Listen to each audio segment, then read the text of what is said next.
Hey guys, so here is the prep work for today's class on beginners classical landscapes in watercolor. We're going to be working with a John Singer Sargent painting, so this is the reference I'm using on this first one. The things to look for are the high contrast that he uses, so he's using the watercolors more thickly than perhaps you'll have been instructed to use in the past, while also using some very thin layers, so we want to maintain the contrast. We're also going to be using a very simplified palette. So instead of red, yellow, and blue, we're doing ultramarine blue, yellow ochre, and burnt sienna. So the yellow ochre and burnt sienna are substituting the red and the blue. And that'll give us all the colors that we need to do this painting. To start with, I've just marked out a little cross in the center of my reference, which you can do as well. And we're just going to very lightly map this out on our page first, just to make sure we have just the basic idea of where these shapes are going to be. So I'm just thinking about what the perspective is here, and I'm just going to do an angle kind of coming down the rooftops here, noticing where on this side the buildings intersect with the water, and there's this pathway that's coming forward, so sort of bringing the viewer in, and then this is going to come straight out over here.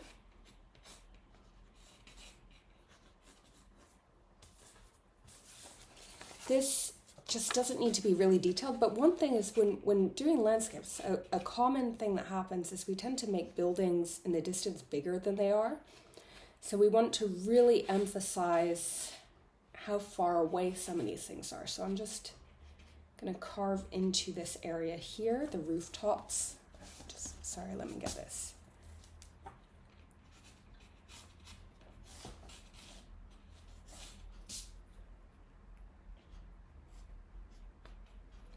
Again, this doesn't need to be too exact. We're just kind of roughly thinking about what part of the page is going to be occupied by buildings. We're just looking at the angle of the top and the base of the building. So we've pretty much got something like this. And let's get a few more details in here, just because we've got this swooping overhang of a roof coming up here. So we want to make sure that we have that.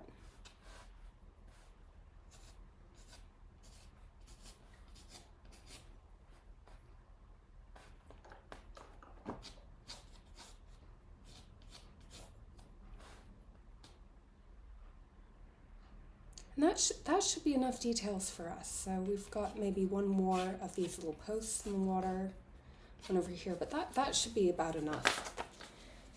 Okay, so I'm not going to wet down my paper first because I want to have some control over the paint.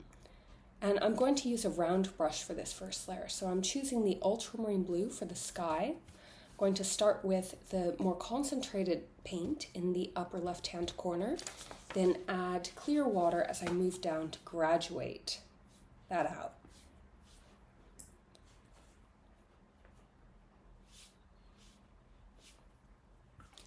And I'm going to avoid my little houses over here. So I'm just going to avoid that.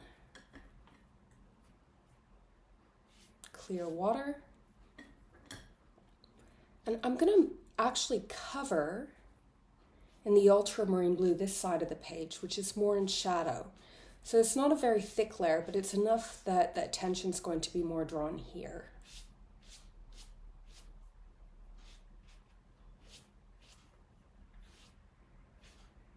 Now the horizon, I want to make sure that I leave some clear areas for the reflections of the buildings to show through. So when I come through this area, I'm going to make a few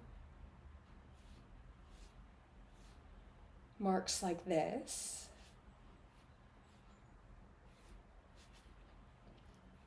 That I can kind of cut into and just leave those areas clear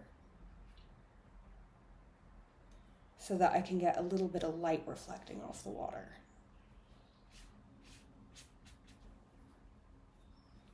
While that paint is still wet, I'm just going to drop in some of the paint in between, and it's not going to go anywhere further than where the paper has been already wet. You want to do as much as you can with a single color when you're painting. So I'm just trying to do as much as I can with this ultramarine blue before I start mixing up my other colors.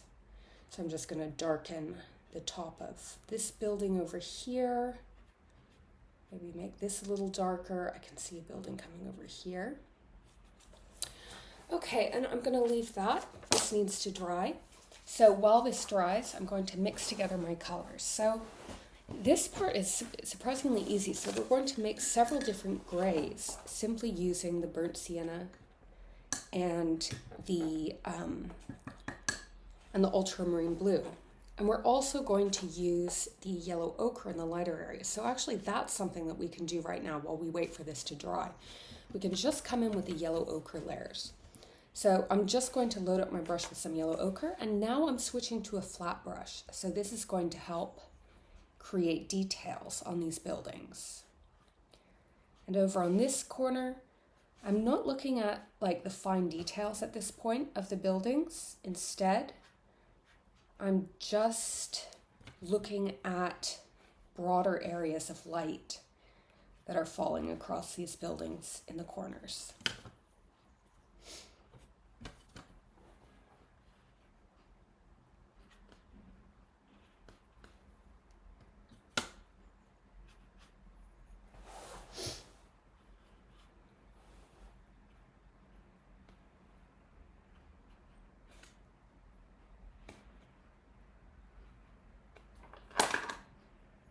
And I'm going to notice a little bit of the yellow ochre over to this side.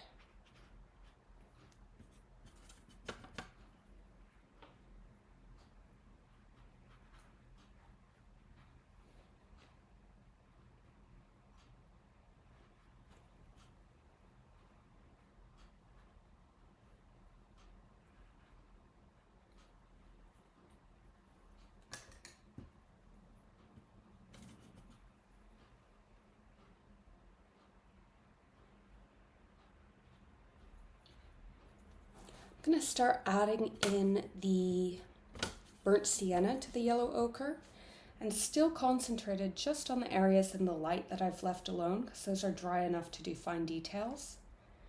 So I'm using the side of the flat brush to put some details on these houses back here. And just creating several mixes of yellow ochre and burnt sienna to get these warmer tones. Again, it doesn't need to be exact, it just needs to be the general idea. To cool this color down, I'm going to start adding some of the ultramarine blue to it to make more of a gray. And this is going to help us create the sides of the buildings here.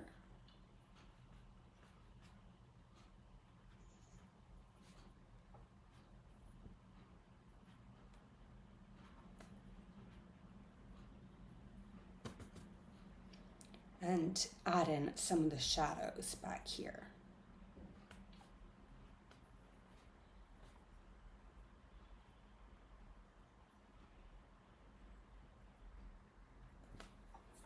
So just using the side of the brush again to create these really fine details. This is a sketch, so when you're doing like a reproduction of an artist's work, I find it's more helpful to try to think about general principles than try to copy their work exactly, because a lot of what you're looking at is unintentional. So it's more getting kind of the speed at which the artist is working, the general concepts they're working with, than getting every last little brush stroke in the same place. And that will also tend to give you more sense of a composition than if you just try to use a small brush and be exact. You want to kind of think big picture when you're looking at this. And the great thing about landscapes like this is they teach us a lot about perspective. So as the things are getting further away, they're going to get more faint. As things are getting into the light, they're gaining color. They're gaining more yellow values. So all of these principles come into play here. So I'm just adding more of those blue values back here. And I'm going to start bringing some of these into the ripples in the water.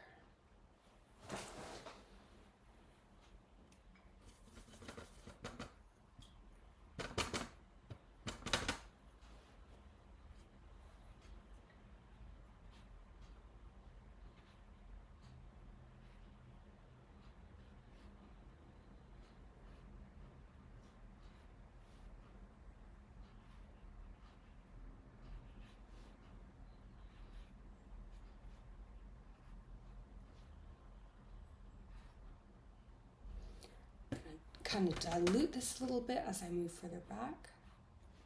I'm going to try and make smaller brush strokes as I move towards the back of the page. I'm going to move over on this side, so using that faint blued gray color, I'm going to come in with some details on some of these buildings back here with the side of my brush.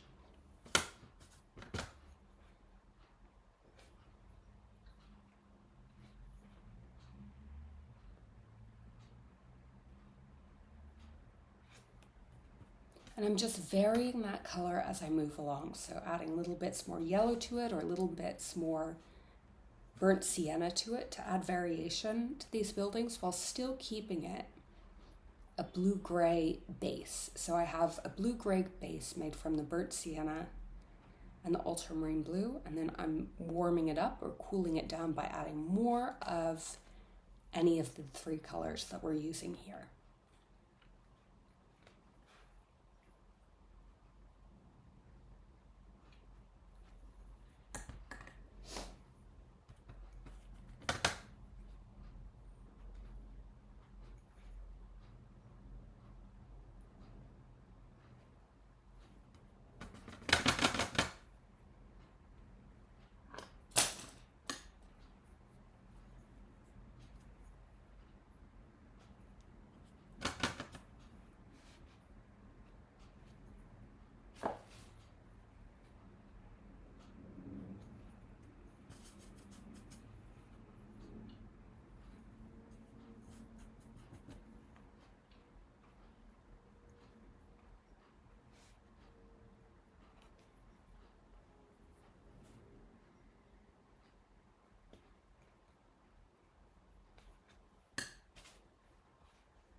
Okay, and now I'm moving back into some of these warmer colors, but again, since these details are further away from us, they're going to be more faint, they're going to have more water, and they're going to be a bit blurrier.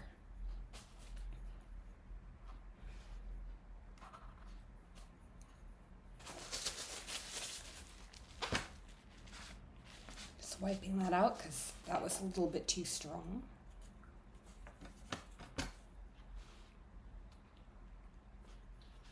Where possible, I'm going to try to make some of these houses with a single brush stroke, just using the side of this brush, and then come back to them later. I've got a house up here which is quite blue, so I'm just going to come up and come down here.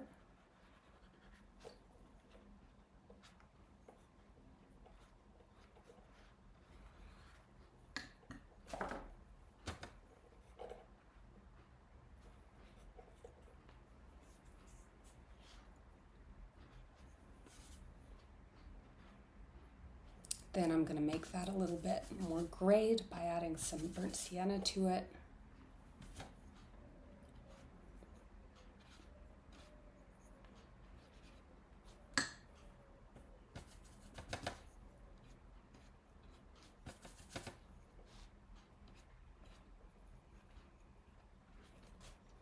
I want to be careful as I move closest to the viewer that I'm leaving enough contrast, because two things need to happen here. The colors need to get darker, but I also need more contrast, which means that I also need to leave some areas which are significantly lighter.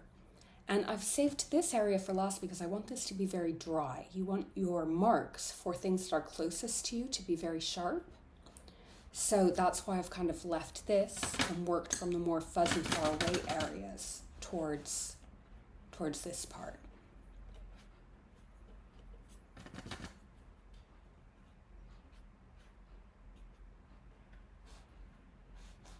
I'm just allowing my brush strokes right now to go straight into the water. The area that's the water, I'm not like worried too much about leaving a border at this point, because I know I can cut back in later to create that border, and that part of the reflective quality is going to be based on these colors intersecting with the water.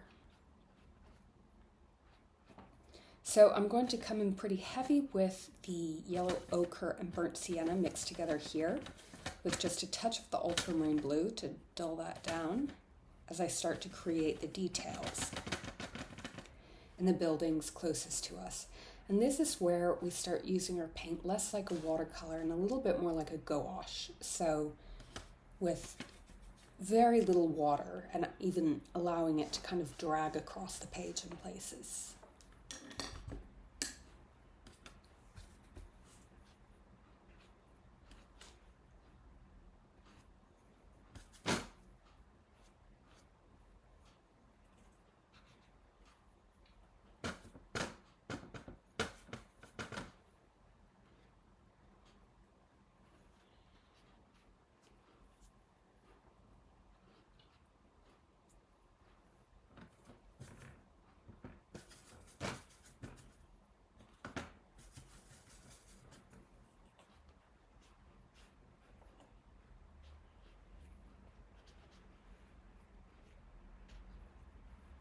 And each time I mix up a new color, I'm just thinking, where can I place this on the image? So instead of, focusing on one part at a time and switching from color to color, if you've got a color on your brush that you can bring across the page, do that while you have the color mixed up. It saves some time.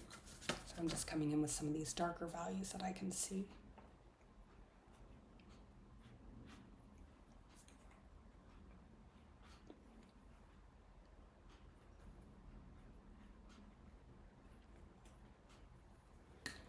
Now I'm going to start to mix together a pale gray for these reflections in the water. So I've just diluted the blue gray that I already have, and I'm going to come over with a pretty concentrated wash of this blue gray.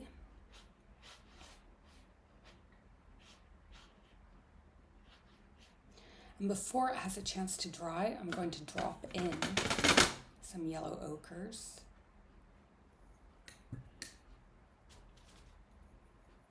And yeah, some more yellow ochre to the side. Making sure that anything that's happening in the water is happening above, even if that means changing the reference a little. And I'm going to now make a more concentrated version of that to do some darker blue-gray marks in the water. Ripples, that is.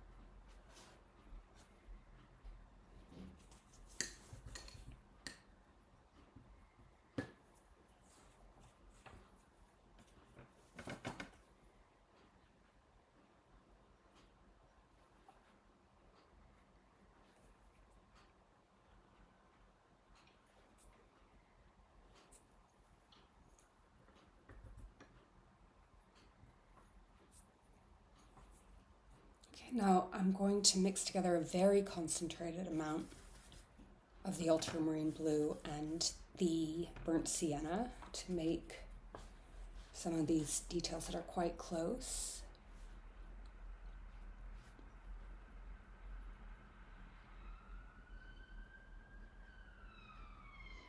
As I move into the foreground, I'm making these brush marks larger and larger to create a sense of perspective.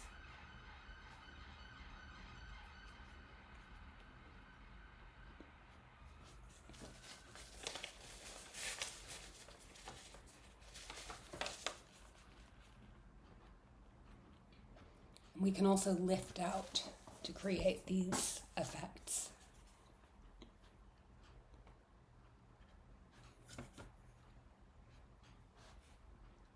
Just going to use the side of the brush to create some windows in these houses. And the decorative details.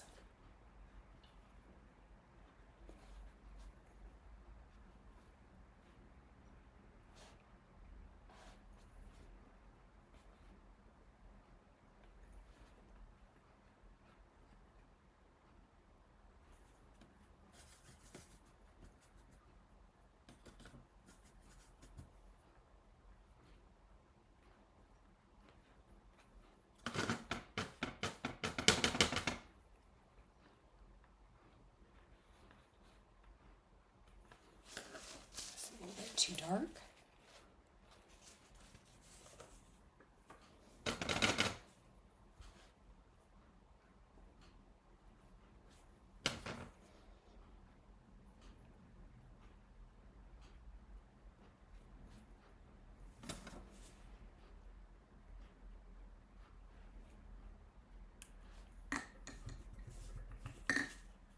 Just going to get a little bit more of that burnt sienna.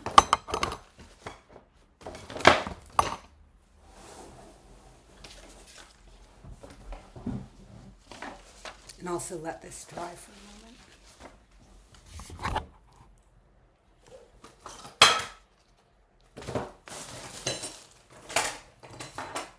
Okay.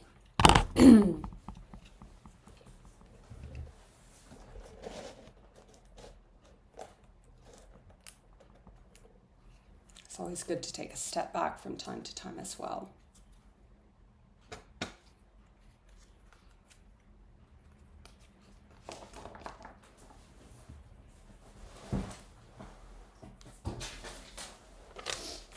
And you can continue using the side of your brush, or if you want a little bit more control, you can also switch to a finer brush at this point. So with kind of like a pointier tip, so I'll give some of these out in class.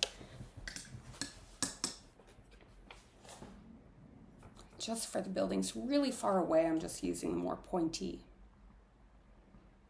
brush just to get some of these finer details.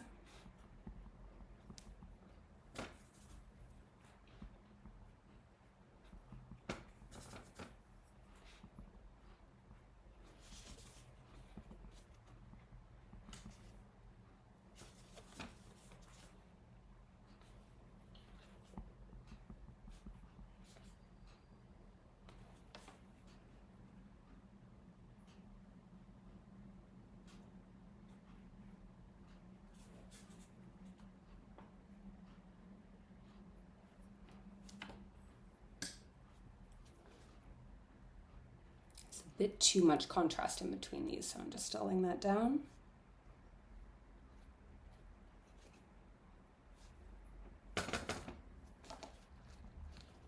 And I'm adding the paint really concentrated here.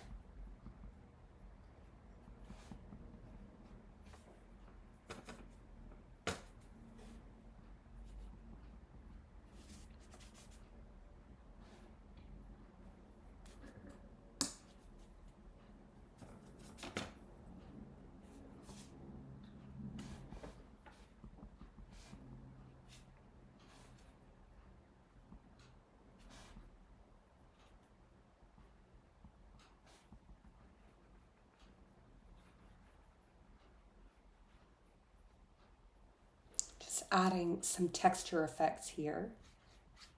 So kind of like brickwork, just using blue-gray, just because I know I need to darken this area down, which is something I should have done in the beginning, but sometimes you can't control things as much as you want.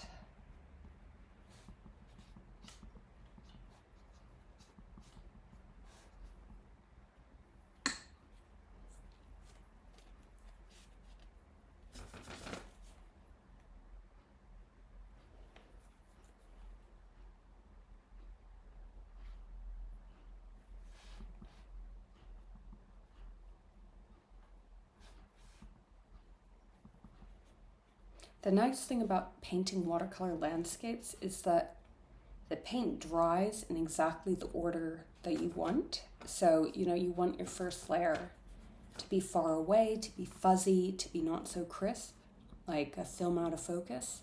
Then you want it to get more and more in focus. And the paint's going to dry gradually so that effect is really exactly what happens.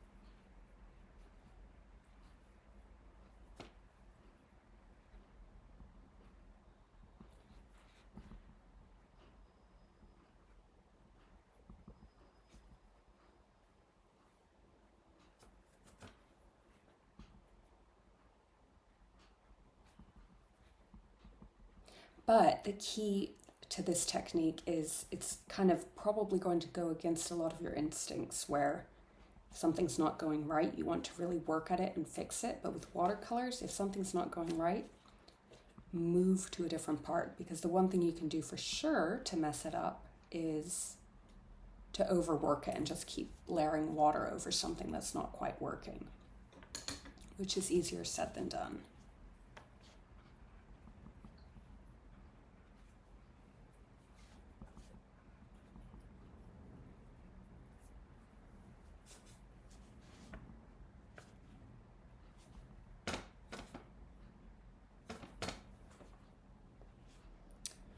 Right, I'm going to use the hairdryer really quickly just to dry this.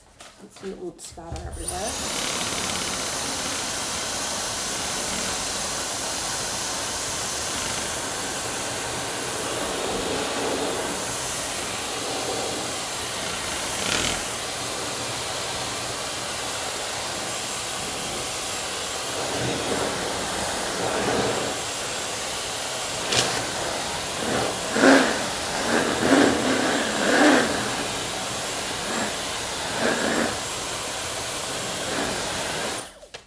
Okay, and the key to making a really kind of reflective, sharp landscape is to have a few sharp details. So for this, I'm going to get a piece of card and I'm going to mix up some more of that gray. I'm just going to dip my card in there to get a few super sharp details. I'm using card because your brush probably can't get this fine, and it's going to distribute the paint a bit better than if I use a card. So than if I use a brush.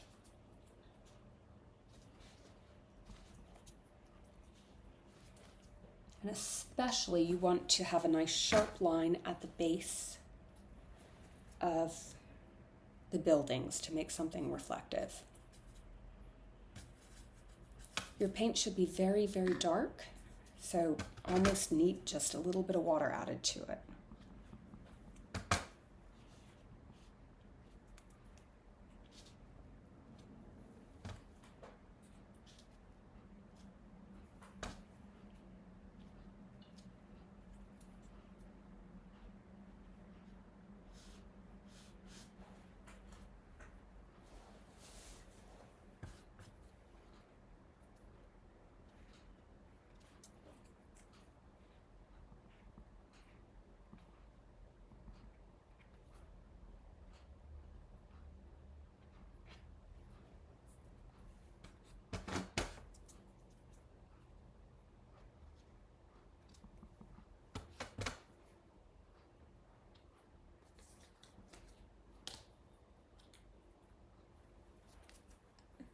I'm going to add a little bit more blue to make a few tiles.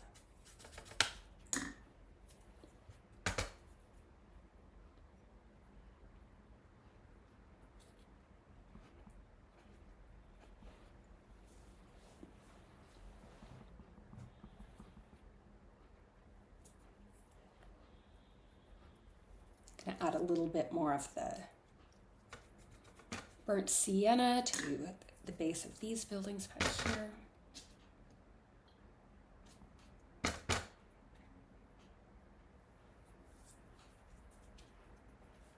And to sharpen up this pole. Okay, and I'm going to switch back to my fine brush to put in the final little details. So let me mix up. And this really, it seems excessive, but the paint does need to be pretty neat. The thing is, it's going to keep drying lighter, so, you're really using quite a lot of paint here. And the thing is, so Singer Sargent in these paintings, he really doesn't care how much paint he's using. There are plenty of dark areas here. But you can still create a very reflective effect if you just have some areas which are significantly darker, where you're using the paint more or less neat, so without water. And that is good to know, because if you have watercolors at home, you'll know that it gets pretty expensive when you start using watercolors as gouache. The other option for painting like this is just to go straight for gouache, although you might find that leaves a little bit too much opacity in your paintings, in which case, you might want to continue going with the transparent watercolors like we are today.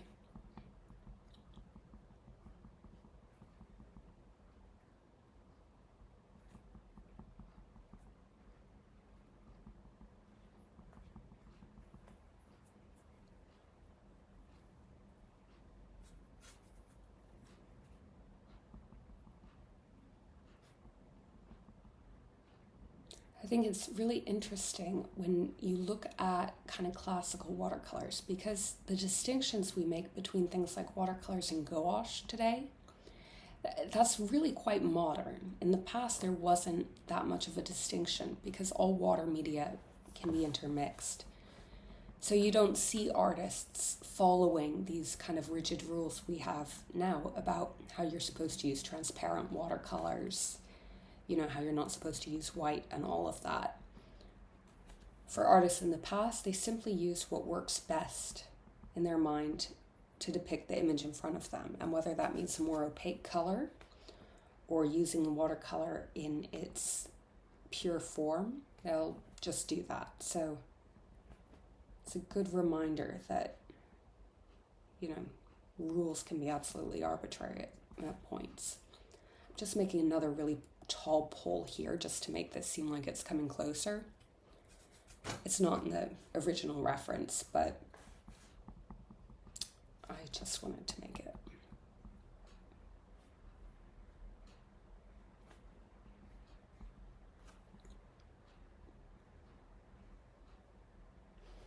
And we can do a couple of gondolas back here. Key is not to make them too big, that's the biggest challenge.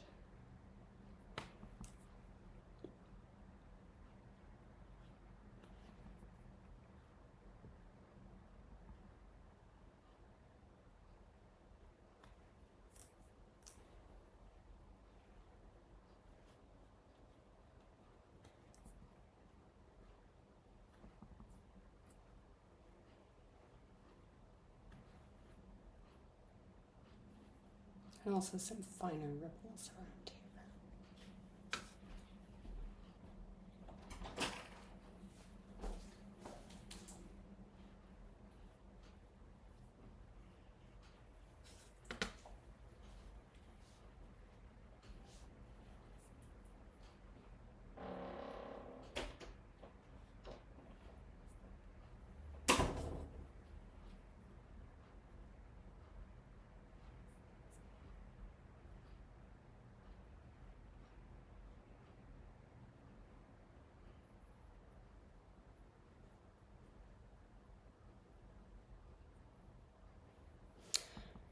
Okay, and I could probably go on with this one, but I'll stop it here. Just, you'll have your reference that you can work from, which is probably better than just sort of following the finer details I'm doing at this point. But I hope this was helpful and really looking forward to the class. So I'll see you then.